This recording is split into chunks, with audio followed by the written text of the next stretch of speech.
Welcome to BSc Complementary Physics, Semester 4, 37th lecture, Electronics chapter we are seeing. And today the topic is bridge rectifier. Bridge rectifier, Complementary Physics, chapter Electronics, Semester 4, 37th lecture. So in the previous classes we have seen half-wave rectifier, its problems, full wave center tap rectifier, its problems, and now we study the full wave bridge rectifier, the third rectifier, full wave bridge rectifier. And then we start. And out of the three rectifiers, the second one is the most important one, the full wave center tap rectifier. And this is also an essay question, the full wave bridge rectifier. Half wave, full wave center tap, full wave bridge. Any question can be asked. The second one is the most important one. And this is full wave bridge rectifier. The bridge rectifier contains 4 diodes D1, D2, D3 and D4 to form a bridge as shown in the figure. The AC supply to be rectified is applied to the diagonally. അപ്പോൾ 4 diode ഉപയോഗിക്കുന്ന ഒരു റെക്ടിഫയറാണ് bridge rectifier. നമുക്കറിയാം half വേവിൽ നമ്മൾ ഒരു diode മാത്രം ഉപയോഗിക്കും.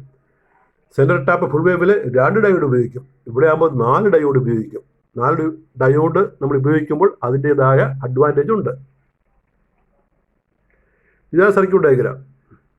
ഒരു full wave bridge rectifier diagram വരച്ചിരിക്കുകയാണ്. നോക്കിയേ, 4 ഡയോഡ് ഒരു ബ്രിഡ്ജ് പോലെ നമ്മൾ ഇവിടെ ഘടിപ്പിക്കുകയാണ്.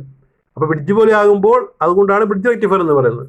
നമ്മൾ ബ്രിഡ്ജ് പഠിച്ചിട്ടില്ലേ, വീറ്റ്ഷസ് ബ്രിഡ്ജൊക്കെ പഠിച്ചിട്ടില്ലേ, 4 കമ്പോണൻറ്റ് പിടിപ്പിക്കുന്ന രീതി. ഇവിടെ 4 ഡയോഡാണ്. ആ 4 ഡയോഡ് പിടിപ്പിച്ചിരിക്കുന്ന രീതി നോക്കുക.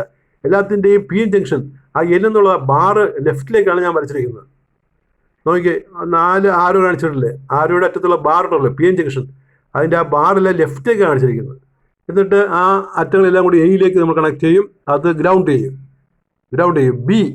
ബി എന്നുള്ളത് റെസിസ്റ്റൻസിലേക്ക് പോകും. RL ലോഡ്, അത് ഗ്രൗണ്ട് ചെയ്യും. ഈ ഗ്രൗണ്ടിൻ്റെ അർത്ഥം എന്താണ്? അവ രണ്ടും ഇൻ്റർ കണക്ഷനാണ്. ഒരു ഗ്രൗണ്ട് മറ്റൊരു ഗ്രൗണ്ട് ഉണ്ടെങ്കിൽ അവ തമ്മിലൊരു വയറുണ്ട്, ഒരു കണക്ഷൻ ഉണ്ട് എന്നാണ് കാണിക്കുന്നത്. അപ്പോൾ നമുക്ക് ഔട്ട്പുട്ട് വോൾട്ടേജ് കിട്ടുന്നത് RL-ലാണ്, ഈ ലോഡിലാണ് ഔട്ട്പുട്ട് വോൾട്ടേജ് കിട്ടുന്നത്. ഇൻപുട്ട് വോൾട്ടേജ് നമ്മൾ കൊടുക്കുന്നത് ഈ ബ്രിഡ്ജിൽ കൊടുക്കുക 2 അറ്റങ്ങളിൽ ആ കാണുന്ന പോലെ, അതൊരു ട്രാൻസ്ഫോർമർ വെച്ചാണ് കൊടുക്കുന്നത്. ഒരു ട്രാൻസ്ഫോർമറിൻ്റെ സെക്കൻഡറി വോൾട്ടേജ് ആണ് നമ്മുടെ ബ്രിഡ്ജിൻ്റെ ഇൻപുട്ട് വോൾട്ടേജ്. അപ്പോൾ അത് സ്റ്റെപ്പ് ഡൗൺ ചെയ്ത് നമ്മുടെ house hold main, lab main നമ്മൾ സ്റ്റെപ്പ് ഡൗൺ ചെയ്തിട്ടാണ് ഈ റെക്ടിഫയർ ഇൻപുട്ടായിട്ട് വരുന്നത്. അപ്പോൾ അതിൻ്റെ റെക്ടിഫയർ ഇൻപുട്ട് നമ്മുടെ AC മെയിനാണ്, അത് സ്റ്റെപ്പ് ഡൗൺ ചെയ്ത് കൊടുത്തിരിക്കുകയാണ്. അപ്പോൾ ട്രാൻസ്ഫോർമറാണ് ഇടയ്ക്ക് കാണുന്നത്. അപ്പോൾ ട്രാൻസ്ഫോർമറിൽ നിന്നുള്ള സെക്കൻഡറി വോൾട്ടേജ് PQ ടെർമിനലിൽ വരികയാണ്, ആ ബ്രിഡ്ജിലേക്ക് വരും. നമുക്ക് റെക്ടിഫൈഡ് ഔട്ട്പുട്ട് RL-ന് എക്രോസ് ആയിട്ട് കിട്ടും. റെക്ടിഫൈഡ് ഔട്ട്പുട്ടാണ് RL-ന് എക്രോസ് ആയിട്ട് കിട്ടുന്നത്. അപ്പോൾ അതിൻ്റെ വേവ് ഫോമാണ് താഴെ വരച്ചിരിക്കുന്നത്. നോക്കി, വേവ് ഫോം നമ്മൾ കൊടുക്കുന്ന ഇൻപുട്ട് വോൾട്ടേജ്, അതായത് ട്രാൻസ്ഫോർമർ സെക്കൻഡറി വോൾട്ടേജ്, അതൊരു സൈൻ കർവാണ്, സൈൻസുള്ള വേവ് ആണ്. Positive peak, negative peak, positive peak അങ്ങനെ പോകുന്നതാണ്. 0π 2π നമ്മൾ AC-യുടെ റെപ്രസെൻറ്റേഷനാണ് കാണിച്ചിരിക്കുന്നത്. X ആക്സിൽ ωt എടുക്കും theta, Y axis input voltage VI. Input voltage എന്ന് പറഞ്ഞാൽ ട്രാൻസ്ഫോർമറിലെ സെക്കൻഡറി വോൾട്ടേജ് ആണ് കേട്ടോ. ട്രാൻസ്ഫോർമറിലെ സെക്കൻഡറി വോൾട്ടേജ് ഇൻപുട്ട് വോൾട്ടേജ് എന്ന് പറയുന്നത്. കാരണം പ്രൈമറി വോൾട്ടേജ് 230 വോൾട്ടാണ്. ട്രാൻസ്ഫോർമർ സെക്കൻഡറി 12 വോൾട്ട് വല്ല കിട്ടിയാൽ മതി. അപ്പോൾ അതിന് സ്റ്റെപ്പ് ഡൗൺ ചെയ്യണം, അതാണ് VI. ഔട്ട്പുട്ട് നോക്കി നമുക്ക് 2 ഹാഫ് സൈക്കിൾ കിട്ടും. നമ്മൾ സെൻറ്റർ ടാപ്പ് FW റെക്ടിഫയറിൽ പറഞ്ഞതുപോലെ 2 ഹാഫ് സൈക്കിളും ഇവിടെ കൺവേർട്ട് ചെയ്ത് റെക്ടിഫൈഡ് വരുന്ന കാണാം. നമുക്ക് ആ മേപ്പോട്ട് 2 ഹാഫ് സൈക്കിളും കിട്ടും. അപ്പോൾ അതുകൊണ്ടാണ് ഇതിന് ഫുൾ വേവ് എന്ന് പറയുന്നത്. അപ്പോൾ സെൻട്രൽ ടാപ്പിൽ കിട്ടിയ അതേപോലെയുള്ള ഔട്ട്പുട്ട് വേവ് ഫോമാണ് ഇവിടെ കിട്ടുന്നത്. അപ്പോൾ ഇൻപുട്ട് കൊടുക്കുന്നു, ഔട്ട്പുട്ട് കിട്ടുന്നു. അപ്പോൾ 4 ഡയോഡ് കേട്ടോ. അപ്പോൾ അതാണ് പറയുന്നത്. 4 diodes opposite ends of A bridge. ഒരു ബ്രിഡ്ജിൻ്റെ എൻഡ്സിൽ നമ്മൾ പിടിപ്പിക്കും ഡയോഡല്ല, ത്രൂ ദി ട്രാൻസ്ഫോർമർ. അപ്പോൾ ട്രാൻസ്ഫോർമർ കണക്ഷനിലാണ് ഇത് വരുന്നത്. Between the other 2 diodes, between the other 2 ends of the bridge, load resistance RL is connected. അപ്പോൾ ഇൻപുട്ട് വോൾട്ടേജ് ട്രാൻസ്ഫോർമറിൻ്റെ സെക്കൻഡറി വോൾട്ടേജ് ആ ബ്രിഡ്ജിൻ്റെ 2 ടെർമിനലിലും ഓപ്പോസിറ്റ് ടെർമിനലിൽ നമ്മൾ load പിടിപ്പിക്കുകയും ചെയ്യും. ഇനി ഓപ്പറേഷൻ, ആ പടത്തിൽ കാണുന്ന കാര്യമാണ് പറയുന്നത്. ഇനി ഓപ്പറേഷൻ, ഈ ഓപ്പറേഷൻ പഠിക്കാനായിട്ട് നമ്മൾ ഈ ബ്രിഡ്ജ് റെക്ടിഫയർ 2 ഡയഗ്രാമായിട്ട് ഭാഗിച്ച് പറയും കേട്ടോ. 2 ഡയഗ്രാം. ആദ്യം 2 ഡയോഡ് കണക്ട് ചെയ്യും, രണ്ടാമത് 2 ഡയോഡ് കണക്ട് ചെയ്യും. ഒരു സെറ്റ് 2 ഡയോഡ് കണക്ട് ചെയ്യുമ്പോൾ ബാക്കി 2 കണക്ട് ചെയ്യത്തില്ല. മറ്റേ 2 സെറ്റ് അടുത്ത ഹാഫ് സൈക്കിളിൽ കണക്ട് ചെയ്യുമ്പോൾ ബാക്കി 2 ഡയോഡ് കണക്ട് ചെയ്യത്തില്ല. അതുകൊണ്ട് ബ്രിഡ്ജ് റെക്ടിഫയർ പടത്തെ നമ്മൾ 2ആയിട്ട് സ്പ്ലിറ്റ് ചെയ്ത് വരച്ചിരിക്കുകയാണ്. നോക്കി ഒന്നാമത്തെ പടം, ആ പടത്തിൽ ആ ഡയോഡ് D1 D3 മാത്രമേ ഉള്ളൂ, D2 D4 വരച്ചിട്ടില്ല. നിങ്ങൾ നേരത്തെയുള്ള പടമായിട്ട് ഒത്തു നോക്കുക. ആ ബ്രിഡ്ജ് കംപ്ലീറ്റ് ചെയ്യണമെങ്കിൽ 2 ഡയോഡ് വരണമല്ലോ. ബ്രിഡ്ജ് കംപ്ലീറ്റ് ചെയ്യണം. എയും ബിയും നമ്മൾ മാർക്ക് ചെയ്തിട്ടുണ്ടല്ലോ. എയും ബിയിലും മാർക്ക് ചെയ്തിട്ടില്ല. എയും ബി ഇങ്ങേറ്റം ഈ റൈറ്റ് സൈഡുമാണ്. PQ മാർക്ക് ചെയ്തിട്ടുണ്ട്. ഡയോഡ് D1 D3 ഉണ്ട്. അപ്പോൾ അവിടെ D2 D4 ഇല്ല. രണ്ടാമത്തെ പടത്തെ എങ്ങനെയാണെന്ന് നോക്കിയേ. രണ്ടാമത്തെ പടത്തിൽ ഡയോഡ് D2 D4 ഉണ്ട്, D1 D3 ഇല്ല. ഈ രണ്ടാമത്തെ പടം എടുത്ത് ഒന്നാമത്തെ പുറത്തേക്ക് വെച്ചാൽ മതി. അപ്പോൾ നമുക്ക് ആദ്യത്തെ പടം, നമ്മുടെ ഒറിജിനൽ പടം കിട്ടും, ഒറിജിനൽ ചിത്രം കിട്ടും, സർക്യൂട്ട് കിട്ടും.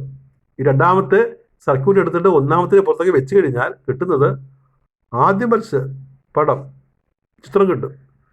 അപ്പോൾ ഇതിന് ആക്ഷൻ കാണിക്കാൻ വേണ്ടിയാണ് നമ്മൾ മെയിൻ സർക്യൂട്ടിനെ 2ആയിട്ട് ഇങ്ങനെ സ്പ്ലിറ്റ് ചെയ്ത് പറയുന്നത്. ആദ്യം 2 ഡയോഡ്, രണ്ടാമത് 2 ഡയോഡ്. ഫസ്റ്റ് ഹാഫ് സൈക്കിളിൽ ഡയോഡ്സ് D1 D3 കണക്ട് ചെയ്യും. സെക്കൻഡ് ഹാഫ് സൈക്കിളിൽ ഡയോഡ് D2 D4 കണക്ട് ചെയ്യും. ആദ്യ പടം കാണണം. ആദ്യ പടം ഇതാണ്, ഇത് കാണുന്നത്. 2 ഡയോഡ് തൂത്ത് വരക്കും, പിന്നീട് 2 ഡയോഡ് തൂത്ത് നമുക്ക് വരക്കും. അത്രയേ ഉള്ളൂ.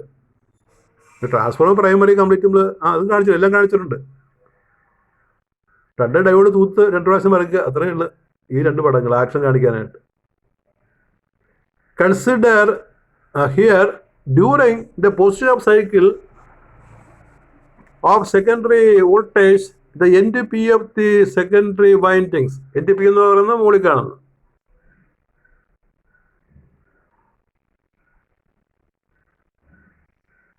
Secondary windings becomes positive and NTQ is negative. This makes diodes D1 and D3 forward biased, while diodes D2 and D4 are reverse biased. അപ്പോൾ പോസിറ്റീവ് ഹാഫ് സൈക്കിളിൽ D1 D3 ഫോർവേഡ് ബൈസ്ഡ് ആണ്, D2 D4 reverse based ആണ്. ഇവ negative ആണല്ലോ. അതുകൊണ്ടാണ് reverse ബൈസിൽ അവ conduct ചെയ്യത്തില്ല. അതുകൊണ്ടാണ് വരക്കാത്തത്. കണ്ടക്ഷനിലേക്ക് പിന്നെ വരക്കേണ്ട കാര്യമില്ലല്ലോ. Reverse bias. Therefore only diodes D1 and D3 contact. Then the 2 diodes will be in series with the through the load RL.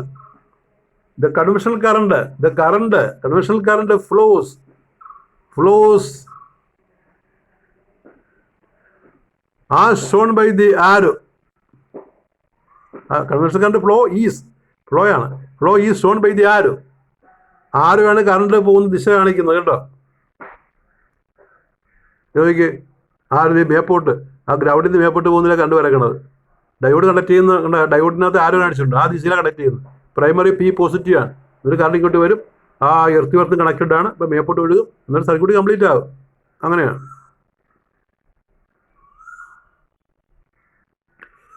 The conventional current flow is shown by the arrow.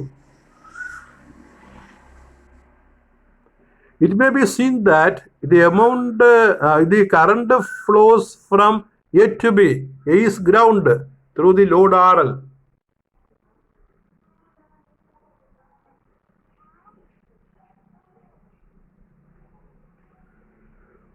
During negative of cycle of the secondary voltage, the NTP becomes negative and Q positive.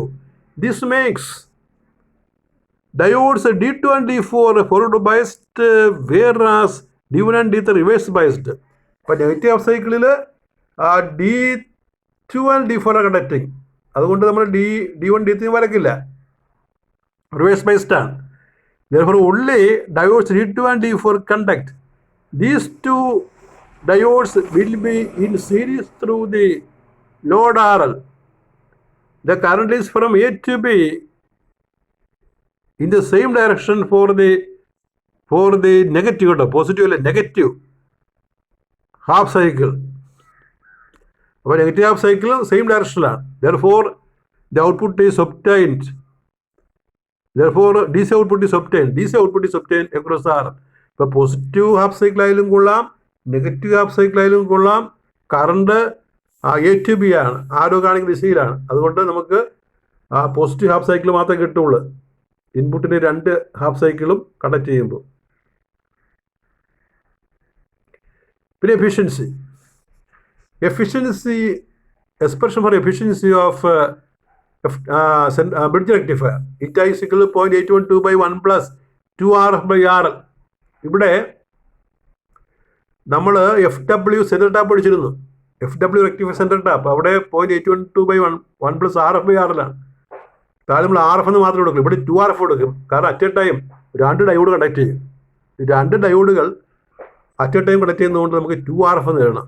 അപ്പോൾ theory പഠിക്കുമ്പോൾ ഒരു പ്രയാസമില്ല. FW റെക്ടിഫയറിൻ്റെ സെൻട്രൽ ടാപ്പിൻ്റെ theory എഴുതിയാൽ മതി. Read FW rectifier derivation, അതായത് write FW rectifier derivation, replace RF/2RF. അപ്പോൾ നമ്മൾ FW ബ്രിഡ്ജിൻ്റെ ബ്രിഡ്ജല്ല, FW റെക്ടിഫയർ സെൻട്രൽ ടാപ്പിൻ്റെ തിയറി പഠിച്ചല്ലോ. അവിടെ RF എഴുതിയിട്ടില്ല പല സ്ഥലത്ത്. ആ RFൻ്റെ സ്ഥലത്തല്ല 2RF എഴുതിയിട്ട് ആ തിയറി തന്നെ പകർത്തിയാൽ മതി. ഫുൾ വേവ് സെൻട്രൽ ടാപ്പ് റെക്ടിഫയറിൻ്റെ തിയറി തന്നെ പകർത്തണം. എവിടെയെല്ലാം RF ഉണ്ട് അവിടെയെല്ലാം 2RF കൊടുക്കണം. കാരണം ഇവിടെ ബ്രിഡ്ജ് റെക്ടിഫയറിൽ at a time 2 diode conduct ചെയ്യുന്നുണ്ട്. അപ്പോൾ അങ്ങനെ നമ്മൾ തിയറി എഴുതുന്നാൽ അതിൻ്റെ ഈറ്റ കിട്ടുന്ന ഉത്തരമാണ് 0.812/1 + 2RF/RL. അപ്പോൾ ഇതിന് കുറേ അഡ്വാൻറ്റേജ് ഉണ്ട്. മറ്റേതിനെ അപേക്ഷിച്ച് അഡ്വാൻറ്റേജസ് ഇത് need for central tap transformer is eliminated. അപ്പോൾ ഇവിടെ നമുക്ക് സെൻട്രൽ ടാപ്പ് ട്രാൻസ്ഫോർമർ വേണ്ട. ഫുൾ വേവ് ബ്രിഡ്ജ് ആണെങ്കിൽ ആ ഫുൾ വേവ് സെൻട്രൽ ടാപ്പ് ആണെങ്കിൽ ഒരു സെൻട്രൽ ടാപ്പ് ട്രാൻസ്ഫോർമർ വേണം. ഇവിടെ സെൻട്രൽ ടാപ്പ് ട്രാൻസ്ഫോർമർ വേണ്ട. കാരണം ഈ സെൻട്രൽ ടാപ്പ് ട്രാൻസ്ഫോർമർ കൃത്യമായി കിട്ടാൻ പാടാണ്. മാനുഫാക്ചറിങ് ഡിഫക്റ്റ് ഉണ്ടാകും. അപ്പോൾ അത് ഇവിടെ ഒഴിവാക്കി എന്നുള്ളതാണ് ഇതിൻ്റെ ഒരു പ്രത്യേകത. രണ്ടാമത്, the output is toys that of the central tap circuit. Output ഈ സെൻട്രൽ ടാപ്പ് ഉള്ളതുകൊണ്ട് വോൾട്ടേജ് 2 ഭാഗിച്ചാണ് വരുന്നത്. ആ മുകളിലത്തെ ഹാഫ് സൈക്കിൾ, താഴത്തെ ഹാഫ് സൈക്കിൾ. ഇവിടെ ഭാഗിക്കത്തില്ല, ഇവിടെ ഫുൾ വോൾട്ടേജ് തന്നെ നമുക്ക് കിട്ടും. അപ്പോൾ സെൻട്രൽ ടാപ്പിൽ LT വോൾട്ടേജ് കിട്ടും. അതൊരു അഡ്വാൻറ്റേജ് ആണ് for the same secondary voltage. The PIV peak inverse voltage is 1/2 of the central tap circuit. അപ്പോൾ പീക്ക് ഇൻവേഴ്സ് വോൾട്ടേജ് അതിൻ്റെ ഹാഫായിരിക്കും. അതൊരു അഡ്വാൻറ്റേജ് ആയിട്ടാണ് കരുതുന്നത്. പിന്നെ ഡിസഡ്വാൻറ്റേജ്, ഒരു പോരായ്മ, ഇറ്റ് റിക്വയർസ് 4 ഡയോഡ്സ്. ഇവിടെ 4 ഡയോഡ് വേണമെന്നൊരു കുഴപ്പമുണ്ട്. മറ്റേ 2 ഡയോഡ് മതിയല്ലോ. ഇവിടെ 4 ഡയോഡ് വേണം. ഡയോഡ് വാങ്ങിക്കാനുള്ള കാശ് വേണ്ടി വരും. The voltage drop in the internal resistance of the rectify unit will be twice as 2 diodes are in series for each half cycle. അപ്പോൾ 2 ഡയോഡ് സീരീസ് വരുമ്പോൾ അത് ചൂടാകാനായിട്ട് കുറച്ച് പവർ കൂടുതൽ വേണ്ടി വരും. ഇപ്പോൾ കൂടുതൽ കമ്പോണൻ്റ് ഉള്ളതുകൊണ്ട് 2 ഡയോഡ് ഉൾപ്പെടെ കമ്പോണൻ്റ് ഉള്ളതുകൊണ്ട് നമുക്ക് ഇവിടെ പവർ ഡിസിപ്പേഷൻ അല്പം കൂടുതലാണ്, അല്പം പവർ നഷ്ടം ഉണ്ടാകും. അത്രയേ ഉള്ളൂ.